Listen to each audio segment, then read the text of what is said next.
what we saw in Kashmir. Now, we went to the UN. What was an invasion was made into a dispute. So, the attacker and the victim were put on par. Who were the culpable parties? UK, Canada, Belgium, Australia, USA. I mean, we've seen in our own neighborhood, you don't have to be a big country to be a risky country. I have some smaller neighbors who've done a pretty good job. When it suits you to deal with the Taliban, they're okay. Yes, Jayshankar, a few days ago you gave an interview to the Financial Times where you said, and I quote, if we don't have an order, then you are looking at a very anarchic world, very Hobbesian. But you also said, and this was the headline of the article, in fact, the virtues of the old order, of the old world order, are exaggerated. Why are they exaggerated?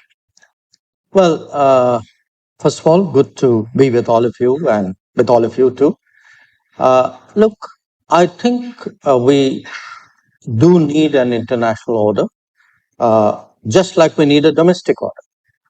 So if you need a society in a country, you need an international version of that. And it's not just big countries who will benefit if there is no order. I would argue that any country which will take risks, which will have extreme positions, which would, test the system, will actually use disorder to its advantage. I mean, we've seen in our own neighborhood, you don't have to be a big country to be a risky country.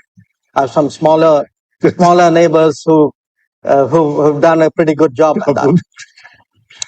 So, first of all, I think we should all, understand the importance of an order. Now, the old order, it was an order. It was a product of its times. But why I felt that its virtues were exaggerated was, I think the rule maker and the rule taker had somewhat different perspectives, because I also said in the same interview, if you were at the receiving end of some of those rules or the application of those rules, we had issues. And let me give you 2 or 3 practical examples. If you capriciously, if it suits your interest, somebody is good, not good, well, I'll make up my mind how they're going to do. And you apply that order to the same country on the same issues differently. Take Afghanistan. Okay. So the same Afghanistan, the same Taliban, which was an outlier, was welcomed in the Doha process, was welcomed in Oslo. Apparently, at that time, people were okay with it.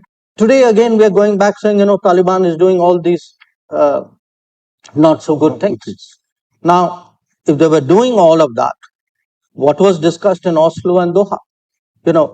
You had a British general who described them at that time as, well, they are country boys with their own honor code.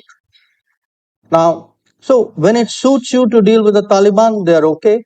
When it is not, they're not okay. You are an extremist today, you wear a suit and tie, you are okay. I think I have a problem with that. Let's give you a second example. We all speak of sovereignty and territorial integrity. All of us agree.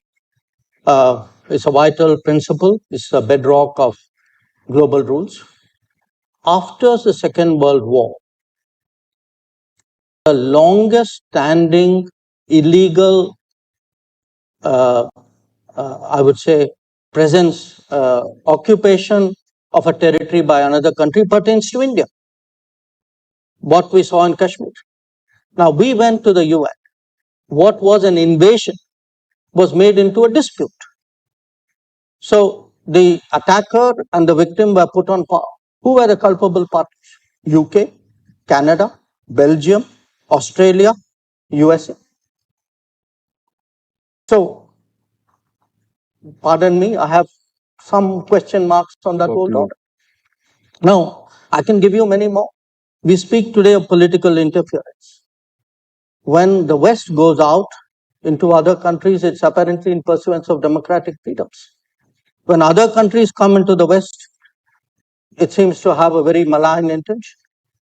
So I think we need, if to have an order, there must be fairness. I agree with you, Dominic. We need a strong UN, but a strong UN requires a fair UN. A strong, a global order must have some, some basic consistency of standards. We have military coups to our east in Myanmar. They are no. We have them even more regularly to the west. You know where? They seem to be okay. So I think it's important to audit the working of the world for the last 8 decades and be honest about it, and to understand today that the balances, the shareholdings in the world have changed. We need a different conversation. We need, frankly, in that sense, a different order.